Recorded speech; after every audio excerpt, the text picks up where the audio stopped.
On this episode, we're looking at the crunchy Euro from 2020 Merv. Is it all just about the looks, or is there enough depth here to keep you coming back for more?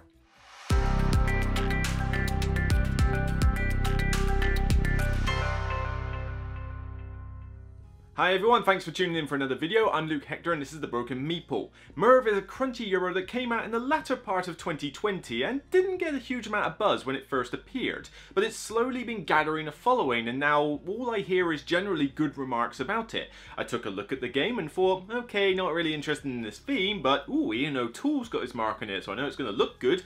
I don't recognise anything else about it, but Osprey Games have had a good history with games, and I thought, you know what, this might be worth a look. Merv, the Heart of the Silk Road, is at its core an engine-building Euro game.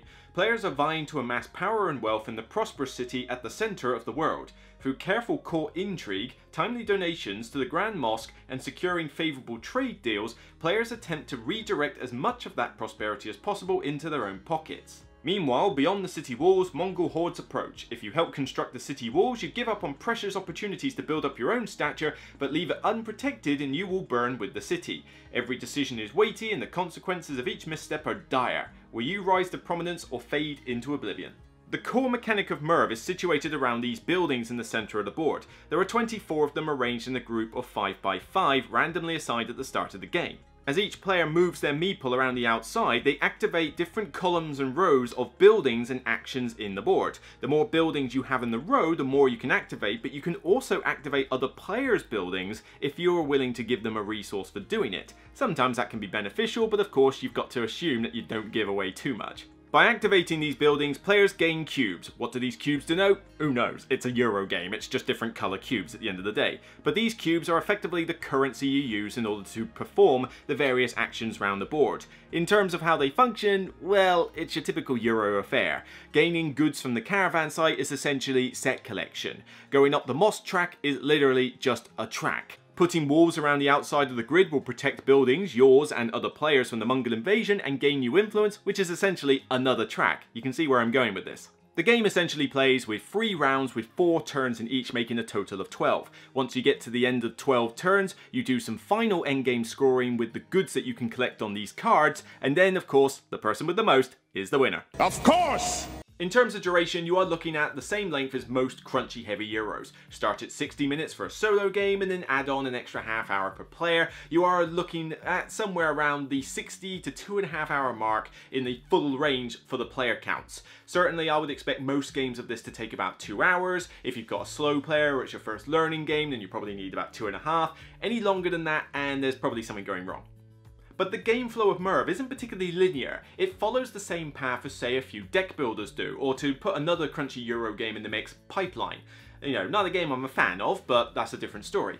But with Pipeline and this one, it follows that same kind of trick, as I would call it, where the game starts off very fast. Like, you've got 12 turns in this game. By the time you've done the first 4 turns, 1 lap of that grid, you'll be like, blimey, I've like done this really quickly, what's going on? It's like suddenly the game's about to end.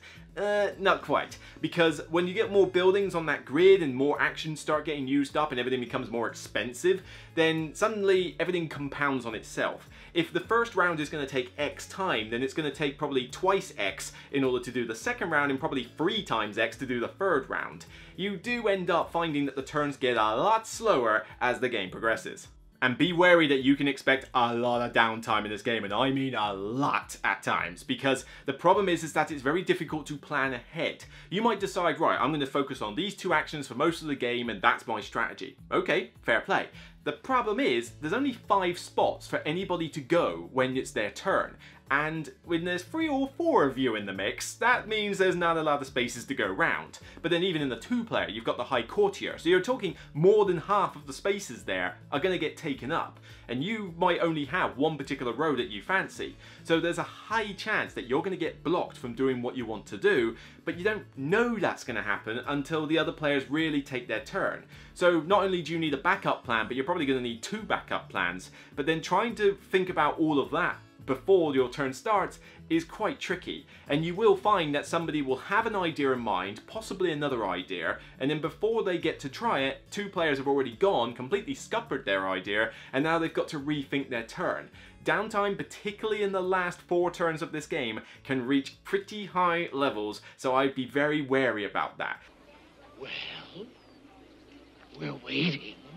The rulebook for Merv is pretty solid. It's well laid out, it's colourful, it's got a lot of pictorial representation, a decent setup diagram, and even a rules overview on the back. However, the rules overview is a little subpar in my opinion. It doesn't give enough detail to jog your memory about what certain things do. And because in this game, a lot of actions interlink with each other, so giving just a tiny one-sentence summary on the back of a rules overview is not enough to really jog my memory as to how to play this. This is a game where I feel it's going to be very difficult to go away for a bit and then come back to.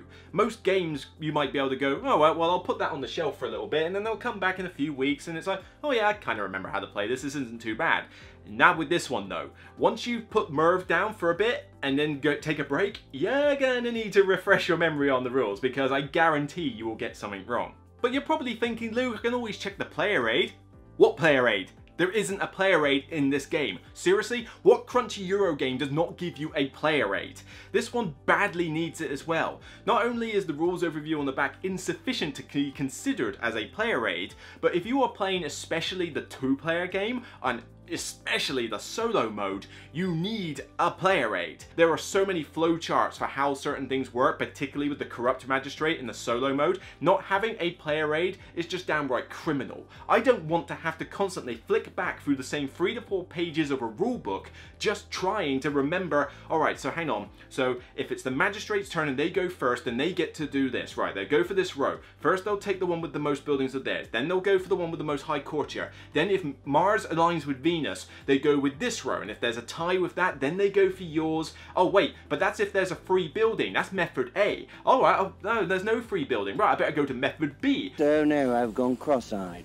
Seriously, would a player aid have been asking too much? Now, evidently my cycloptic colleague informs me that that can't be done. Things pick up a bit when we get to tactics and strategy though, because there is a lot to like about this. However, most of it revolves around that grid in the middle. That's where the entertainment value is really to be held here. Looking at the rows and columns, deciding where you're going to place buildings, whether you're going to activate your buildings or opponents' buildings, there's pros and cons of doing each, what actions you're doing, which path you're picking for the game, and whether you can adequately protect your buildings when you get to the end of round 2 and 3. But once you get outside that grid, this kind of feels like every single crunchy Euro you've ever played. It's still just basically a bunch of Euro tracks at the end of the day. What's the caravan track? It's set collection with cards, okay, we've seen that in pretty much everything. In fact, it's pretty much a carbon copy of what 5 Tribes does. And then you've got the mosque track. Seriously, why can't I be rid of the church in any game that is a Euro game? I mean, yes, it's not called the church track, but it's still the mosque, it's still a church track. Seriously, can we do without that in one crunchy Euro game, please? You're going to burn in a very special level of hell. You've got the influence track, and then you've got the favor track.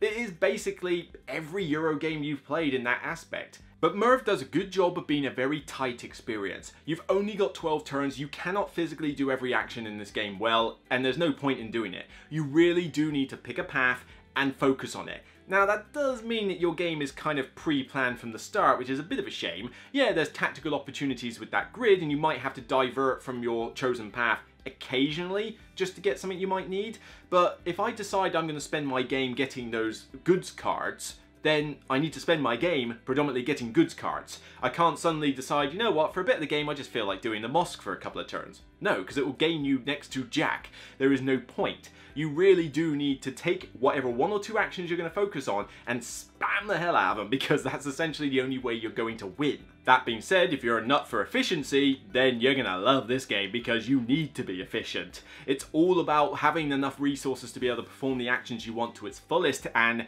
if you're not paying attention, you're going to fall very far behind. And don't be afraid of the dummy player and 2 players, or the solo mode using a dummy player as well. They actually function pretty well. In a 2-player, you're essentially just taking this bird Meeple around and choosing which row it goes in and what building it props up and what action it takes. But other than that, it's pretty easy to micromanage, and it gives you some extra little bit of interaction between you, because one player gets to decide the row and the other player gets to decide the building based on the turn order that they're in. quite a neat little mechanic. In the solo mode, that's also quite entertaining, having not only the High Courtier, but the corrupt magistrate who's using the High Courtier for their own ends, but then you get to benefit off the High Courtier at times as well, so it's kind of like a push and pull thing. Of course, I hate the fact that the magistrate gets to cheat with basically every action they do, but that's the nature of AI. It is a very tough AI though. This one is going to make you lose quite a few games with it. I think I played 3 solo games when I first got it and thought like, right, I'm going to power through 3 solo games and see what happens. I won the 3rd game. I still had to spend 2 games getting my butt rear end handed to me in order to actually sort of go, right, how on earth do I beat this AI? And even when I did beat it, I came close. It's not an easy AI. But there doesn't seem to be any way to tweak the difficulty either. I can't make it easier in order to say, right, I'm learning the game, can I just make him a little bit less tricky? But then once you do beat him, you can't necessarily make the game harder as well. The game is just naturally hard. Moving on to aesthetics, and this game looks gorgeous. I mean, yes, okay, you've got to put up with little cubes. Why did there have to be cubes? But other than that, the game looks really great. Toole makes his mark as he always does. Everything looks quite nice and colourful on the board. You've got the wall segments, which are nice wooden pieces. You've got some wooden camels. The artwork's good on the cards. It's all just a very pretty experience for a crunchy Euro. That being said, when it comes to the graphic design, for the most part it's great. I can tell the different actions apart and I can see spaces and that's all well and good. The one nitpick I do have though is when you get onto the grid in the middle. The action spaces that you can take on those tiles are basically coloured all the same. Yes, they're different pictures, but it's still essentially a combination of a kind of like a darkish green, a rotting green and a beige colour. But it all looks the same. So when you're staring at the grid across multiple different buildings, it can be quite easy to lose track of what action is where, particularly when you've got lots of different colour buildings all over the place. That's probably distracting your vision. Other than that little minor nitpick though, I can't really fault the aesthetics here. However, I can fault the theme. The theme itself really doesn't matter here. I mean, you could have pretty much picked any city in the world and done a game similar around this concept. But on top of that, the theme just doesn't seem to fit in this game or make it easier to teach. Mongols invade and they're stopped by like one dude and a little wall. I mean, I'm pretty certain the Mongols took a bit more than that to stop them, but okay, you've got to abstract things to a point. But the theme is not really that strong here, really. All the different actions are essentially a track. I don't feel like I'm doing anything specifically with the mosque track apart from just leveling up a disc on it. I don't feel like I'm really collecting goods, and even then, why do I have to collect different sets of goods? Why does like collecting all of the same good get you little bonuses? It's very mechanical and very abstracted. But on top of that, the theme doesn't really help you teach the game either. There are crunchy Euros I can play, like say the Lacerda range or the Mind Clash games. They're really crunchy and they've probably got more rules than this, let's be honest. But because the themes are strong, I can use that to teach the game. I can go, right, based on what you know about making wine, this is how this works, this is how this works. I can't use any aspect of the theme situated around Merv itself as a city to illustrate any part of this game, apart from the fact that I can say Merv exists, it's a trading city, and there's camels. That's pretty much the only thing I can do. And even with the goods cards, yes, okay, you've got cinnamon and you've got ginger and that. Yeah, that's historically accurate, but it doesn't help me teach the game. So the theme is essentially sandpaper, but at least it's pretty sandpaper. For longevity, it's not bad, but it's not because of the variety of options or different setups you have in the game. Yes, you can only do so many actions per game, so you will be able to play multiple games deciding, right, one game I'll do the mosque track, one game I'll do the goods track. But it's essentially just picking a track to focus on and that's it. So yeah, you are playing a slightly different game, but that's about all it will go for.